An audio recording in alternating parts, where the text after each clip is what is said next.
नमस्कार साथियों, स्वागत है आपका मेरे YouTube चैनल पर। तो साथियों, आज हम लेकर आए हैं अभ्यास प्रश्न पत्र जो कक्षा 8 विषय हिंदी का है। इसके तहत यह प्रश्न कुल 15 प्रश्न दिए जाएंगे तथा समय रहेगा 1 घंटा। 1 घंटे में आपको कुल मिलाकर के 15 प्रश्न हल करने। यहाँ पर आपको नाम दर्ज करना है तथा यहाँ पर आपको अपना रोल नंबर दर्ज करना है। एक OCR पत्रक दिया जाएगा जहाँ पर सही आपको विकल्प का चिन्ह लगाना है। तो साथियों, यह कक्षा 8 हिंदी विषय का एक अभ्यास प्रश्न पत्र के तौर पर आपको समझाने के लिए दिया जा रहा है। साथियों, वीडियो शुरू करने से पहले अगर आप मेरे चैनल पर नए हैं, चैनल को सब्सक्राइब जरूर कीजिएगा ताकि मेरा जब भी नया वीडियो आए आप तक नोटिफिकेशन सबसे पहले पहुंचे। शुरू करते हैं। क्वेश्चन नंबर 1, हमें अपने दिव्यांग साथियों का सहयोग करना है, मजाक करना है, असहयोग करना है, कुछ नहीं करना है। तो यहाँ पर सही आंसर होगा, पढ़ने के बाद में हमें मालूम होता है कि दिव्यांग साथियों का हमें सहयोग करना है। नेक्स्ट साथियों, 2 नंबर क्वेश्चन, वृक्षारोपण से पर्यावरण समृद्ध होगा, प्रदूषण कम होगा, जीव जंतुओं का पोषण होगा, उपयुक्त सभी। तो यहाँ पर जैसा हमें प्रतीत हो रहा है कि वृक्षारोपण करने से उपयुक्त सभी का फायदा होगा। नेक्स्ट साथियों, हमें अपने आसपास के जलाशयों को बनाए रखने के लिए करना चाहिए। तो यहाँ पर जो सही आंसर उनकी साफ सफाई, उनका जीर्णोद्धार, उनकी सुरक्षा, उपयुक्त सभी। तो यहाँ पर सही आंसर होगा द उपयुक्त सभी।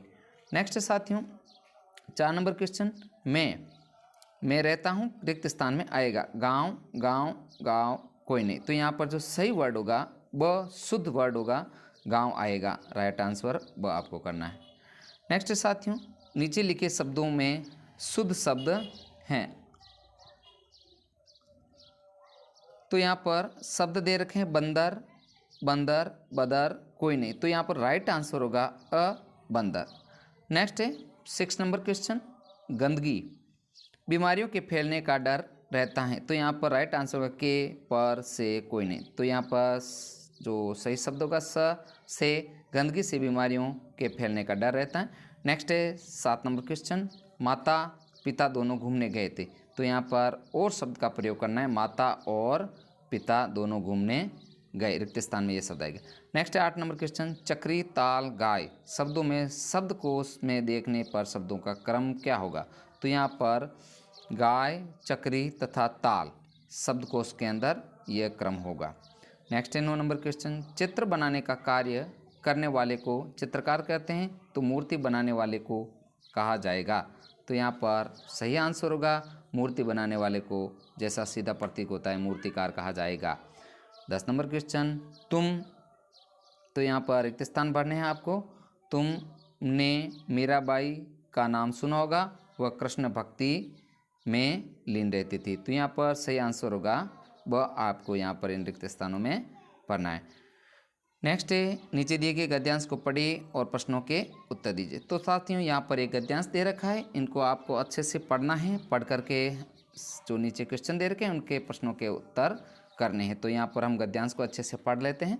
भगत सिंह भारत के महान स्वतंत्रता सेनानी, क्रांतिकारी थे। भगत सिंह का जन्म 28 सितंबर 1907 को पंजाब के लायलपुर के बंगा गांव में हुआ था। भगत सिंह के पिता का नाम सरदार किशन सिंह और माता का नाम विद्यावती कौर था। भगत सिंह 14 वर्ष की आयु से ही पंजाब के क्रांतिकारी संस्थाओं में कार्य करने लगे थे। भगत सिंह को हिंदी, उर्दू, पंजाबी और अंग्रेजी के अलावा बांग्ला भी आती थी। भगत सिंह ने देश की आज़ादी के लिए शक्तिशाली ब्रिटिश सरकार का मुकाबला किया। भगत सिंह का इंकलाब जिंदाबाद का नारा था। भगत सिंह ने देश की आज़ादी के संघर्ष में ऐसे रखे कि पूरा जीवन देश को समर्पित कर दिया। तो साथियों, एक बहुत ही अच्छा गद्यांश है, इसको आपको अच्छे से पढ़ना है। पढ़ करके इसके प्रश्नों के उत्तर देने हैं। तो यहाँ पर देखते हैं 11 नंबर क्वेश्चन इसी से संबंधित है। भगत सिंह ने किस उम्र में क्रांतिकारी संस्थाओं में काम करना शुरू किया था। तो यहाँ पर जो सही आंसर होगा, अपन पैसेज को पढ़ चुके हैं, तो यहाँ पर 14 वर्ष। नेक्स्ट है 12 नंबर क्वेश्चन, देश की आज़ादी के लिए भगत सिंह ने किससे मुकाबला किया। तो यहाँ पर जमींदारी प्रथा से, भारत के भ्रष्ट राजन थे, ब्रिटिश साम्राज्य थे, ईस्ट इंडिया कंपनी। तो सही आंसर जैसा प्रतीत होता है हम पढ़ चुके हैं, ब्रिटिश साम्राज्य से।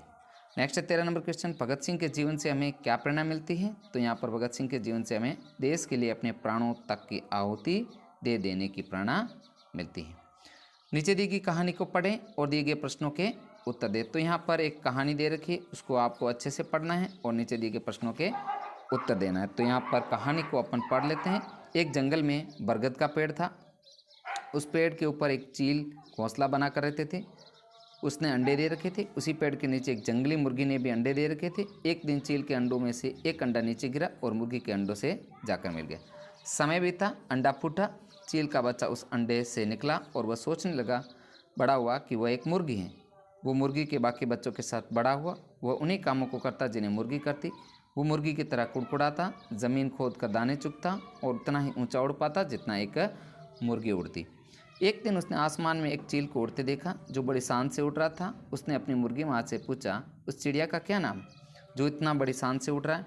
मुर्गी ने जवाब दिया, वह एक चील है। फिर चील के बच्चे से पूछा, माँ मैं इतना ऊंचा क्यों नहीं उड़ पाता? मुर्गी बोली, तुम इतना ऊंचा नहीं उड़ सकते क्योंकि तुम एक मुर्गे हो। उसने मुर्गी की बात को मान ली और मुर्गे की ज़िंदगी जीता हुआ एक दिन मर गया। तो यहाँ पर एक कहानी हमने इसको अच्छे से पढ़ा। अब इसके क्वेश्चन है देख लेते हैं। चील का घोंसला कहाँ पर था? तो यहाँ पर अपन पढ़ चुके हैं गद्यांश को अच्छे से। चील का घोंसला एक बरगद के पेड़ पर था।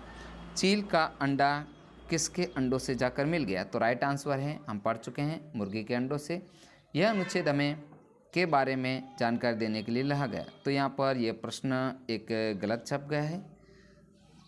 यहाँ पर 15 क्वेश्चन हो चुके हैं, तो यहाँ पर इसको गलत है, इसको करने की आवश्यकता नहीं है। तो साथियों, इस वीडियो में हमने हिंदी विषय की कक्षा 8 की अभ्यास प्रश्नों के प्रश्न देखें, जो इसी टाइप के आपके प्रश्न जो 2 से 5 नवंबर तक आयोजित होगी राजस्थान की शिक्षा में बढ़ते कदम के तहत लिया जाएगा। तो साथियों, यह एक प्रैक्टिस शॉट के तौर पे आपको बताए गए हैं। वीडियो कैसा लगा? वीडियो अगर अच्छा लगे तो वीडियो को लाइक तथा शेयर जरूर कीजिए ताकि हमें मोटिवेशन मिलता रहे। मिलते हैं अगले नेक्स्ट प्रश्न पत्र के साथ। वीडियो देखने के लिए आपका दिल से धन्यवाद।